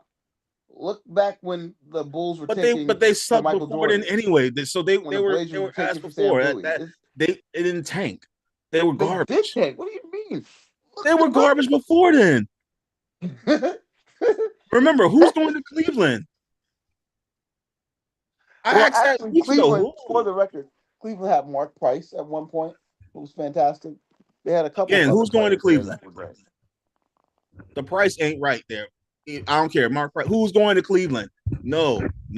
Cleveland was a competitive team in the 80s, especially, and the early 90s. Michael Jordan's floating fadeaway shot has a different story. That was the most attractive thing in Cleveland at that time and age. Listen to what I'm trying to tell you. When the goal is to stop tanking, then having a tournament to determine who's the number one pick now makes it competitive. I think that's a great idea. They're already gambling. I don't think you could stop tanking at this point because there's gambling. How do you know if a team's playing their best? What if a team just decides to get like a 30-point lead and all of a sudden they said, "Nah, we're gonna act like we gave up or we're gonna lose by 1." I mean that could be considered tanking too. So you can't necessarily stop the winner. Yeah, wouldn't they do that? The winner won the first pick though. Yeah, it would be it most likely, if I'm believing this correctly, they would do winner of the tournament would get number 1 draft pick because just like you do a toilet bowl in fantasy football. Yeah, that's how we do it in our dynasty league. It's winner gets number 1. That goes against having a bad record at that point because that means you're saying you could qualify in the tournament. You could have, let's say, 20 more wins than the worst team, and the worst team could get the 10th pick. That just kind of goes against having well, wait a second. I don't think that you could go that low. I think that the tournament has to be like, if you're really doing a tournament, I don't know details of it, but if it has to be like 12 to 14. I'll probably have the bottom 6 teams. 12 to 14. They're already going to be picking low anyway. Bottom 10 is too much. There's only 30 teams in the league. Bottom 6 teams, though, to determine who's the first pick, that's a much better approach than teams tanking and having And another thing is that teams tried to tank, and then they started doing the little balls or whatever. They do the drawing like there was a lotto, and teams out of nowhere were winning the lotto. Like for example, the Mavs winning the lotto last year with a 1.7% chance. If you had a tournament, Cooper Flag wouldn't have been playing for the Mavericks. He might have been playing for the Charlotte Bobcats slash Hornets slash team we probably should have got rid of. So maybe it worked out well, but I don't know. I like the idea of it. I'm interested to see what the execution looks like. I It's think going to if be a we're talking disaster. It's going to be a disaster because you're going to have a 9-win team lose out potentially to the number 14 spot, and they're going to be terrible for years. It's not going to be good. You can't mitigate hold on, tanking like that. hold on, hold on. This is how you mitigate it, and this is how, because number one, it mitigates tanking a little bit because you can't be completely terrible and then decide and then feel like you You're can't still do it. Number terrible. one, No matter if you're because completely or incompletely, you're still terrible. here's the thing: your ticket sales are going to plummet. Like, think of it like this: your ticket sales are going to plummet. Like, imagine, hey, Not in a market that okay, has we nothing won else nine. going on. I mean, what else they got to do in Utah? Listen, here's the thing: in the case of Utah, consider it like this: hey, we're trash, but at the end of the day, we have a roster that if we played one game, I feel like we might be able to take that. And then on top of, if we have a tournament style to determine the number one draft pick, number one, it makes the appeal better. Because at the end of the day, they fought for that number one draft pick and they won it. So again, the number one draft pick is not going to a completely terrible team, and he doesn't have to be an all-star starting in the first round. We just talked about this in the NFL about number one draft pick going to a terrible team and then having to be Superman to try and save the team when it's already predetermined data-wise, you're not even taking your team to the Super Bowl.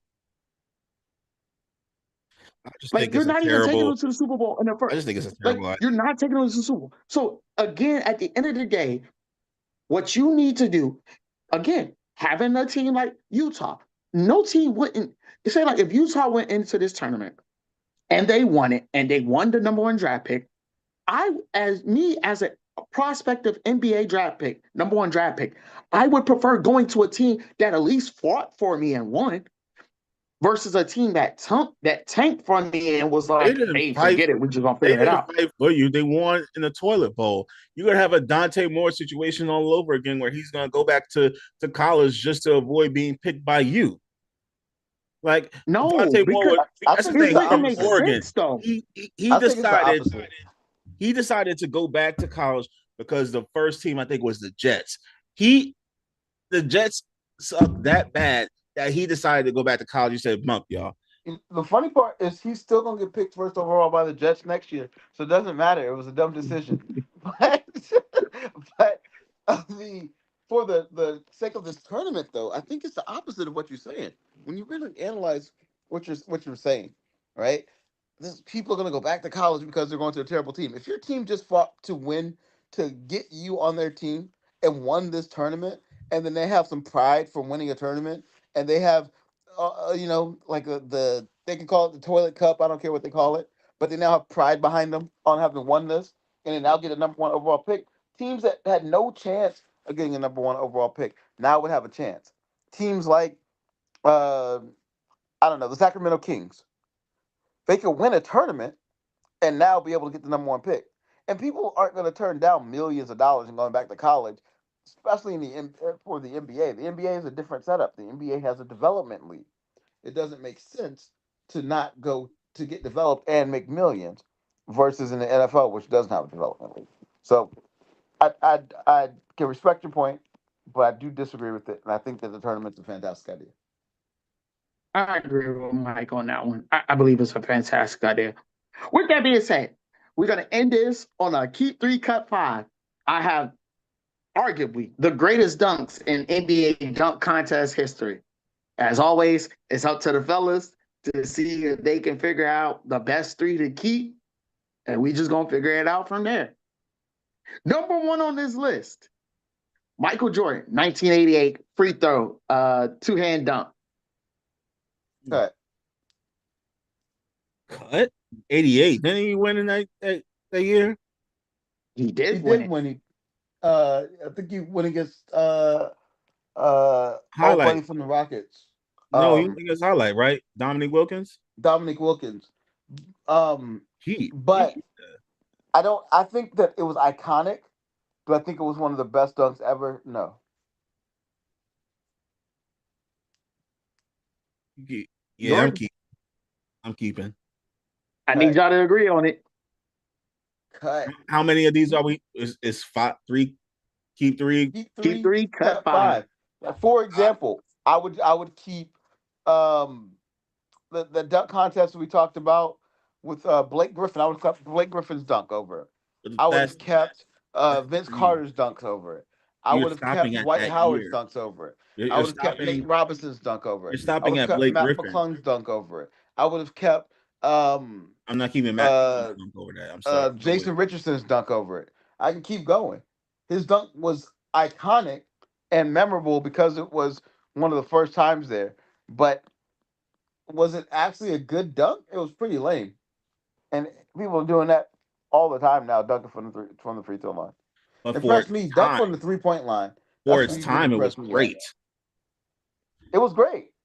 It wasn't a keep worthy of the best dunks ever, in my opinion. Iconic. Whatever. Absolutely. Okay, cut it. Like a director, cut it out. Get out of there. Gone.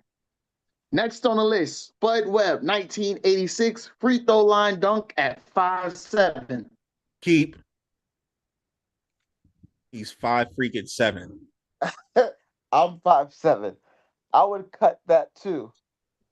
Even though, oh my again, gosh, Mike, keep your height. Keep. All right, you know what? You cut Jordan, so I'll keep Spud Webb for you. Go ahead.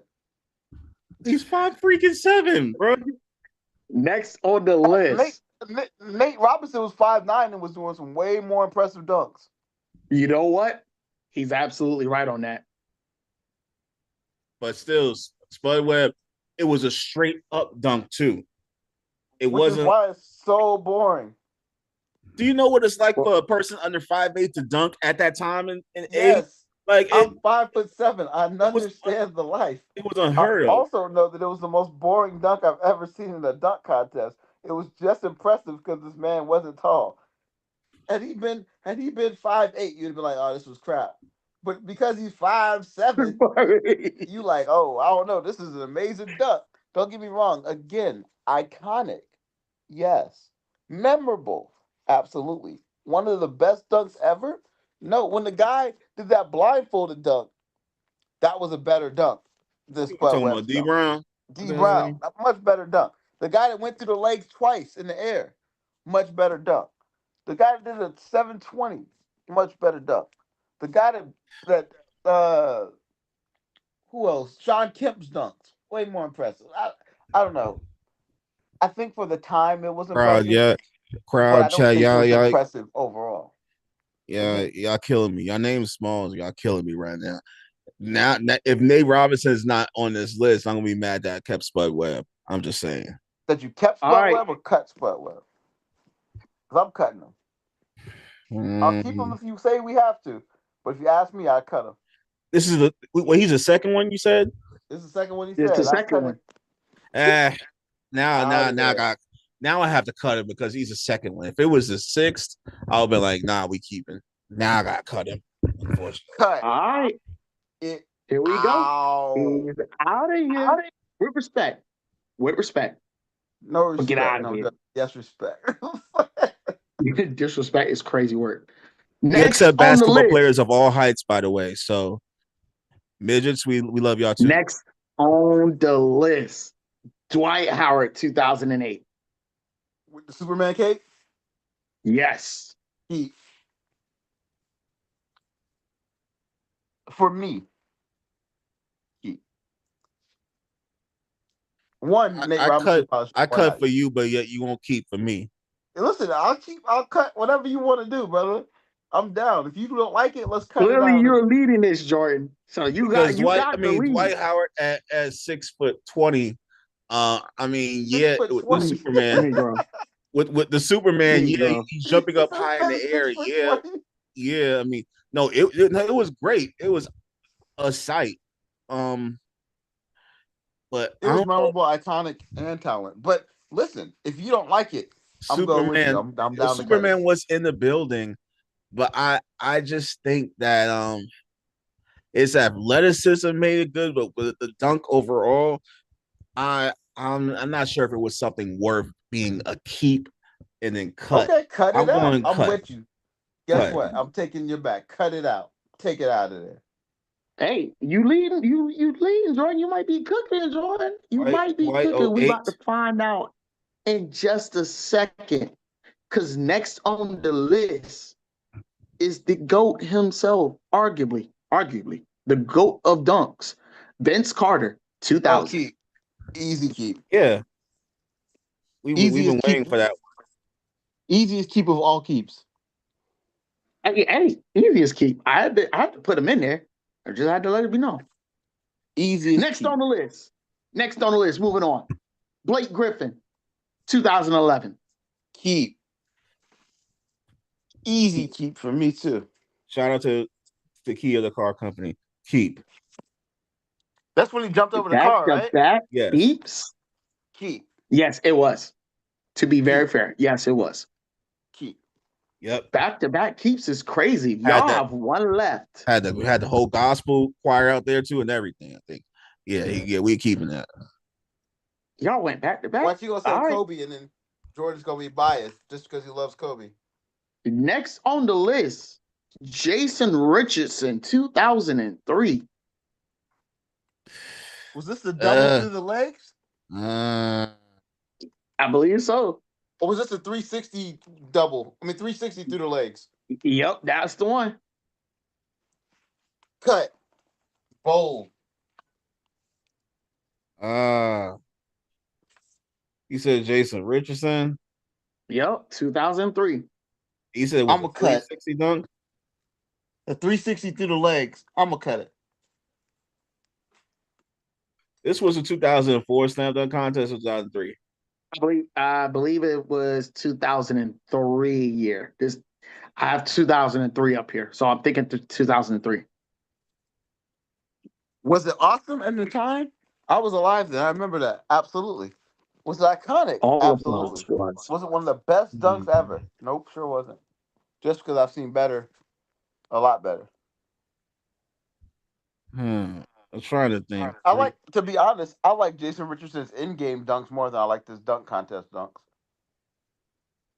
I actually agree with you on that. I don't know how he won that in 2003. I think that was the year the dunk contest started going down. I think you meant the backboard dunk. I don't think it was a 360 between the legs because he missed that one. I think it was more of the backboard between the legs. That was the one where he really made it. So well, then that's even lower than me. Yeah, so so you said cut Jason Richardson? I said cut. Yeah, okay. And who was next after that? You didn't say it yet. Next on the list, Zach LaVine, 2015. We only got one more after this, Mike. So 2015. This was when this was the Aaron Gordon. This is the one he lost. No, Aaron Gordon. No, lost. this is the first one he won, not the back to back. The first one he won. Oh, I can't remember the dunk in that one.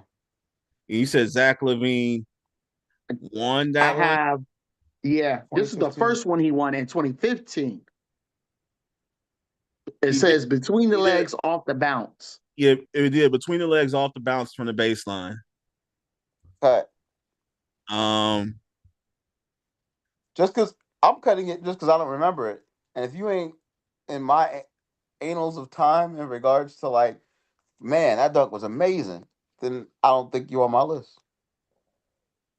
And I think he had better contests than that year, to be honest. The one that he lost where he should have won, I think was his better performance. And he did it behind the back from the left to the right.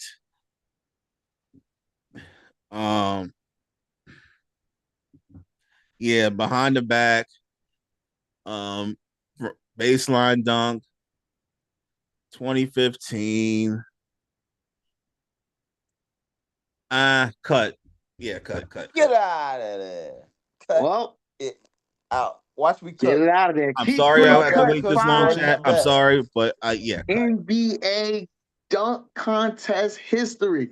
You guys cut the GOAT Michael Jordan in He's not the GOAT. 1988. LeBron is the GOAT. Cut Spud Webb 1986. Cut Superman Dwight Howard 2008. You guys kept the GOAT of dunkers Vince Carter 2000. You guys He's the best kept dunker. Blake Griffin, the Kia dunk car himself. You guys cut Jason Richardson 2003. You guys cut Zach Levine 2015. And you guys kept your final keep, Aaron Gordon 2016. We cooked. Clock it. Easy We cook. cooked. A 9. Dwayne Wade, famous 9 rating. So okay, We're we can not gonna rock with talk about that. that. Either way, that's our whistle for the game for today, but the game never really ends. Thank you for spending time with us, sharing opinions, passion, and a love for the sports that goes beyond the scoreboards.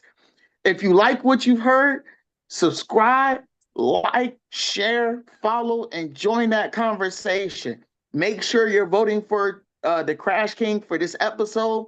The post drops tomorrow at noon. Until then, stay competitive, stay curious, and keep loving the game. This is Squad Sportcast. We'll see you on the next play.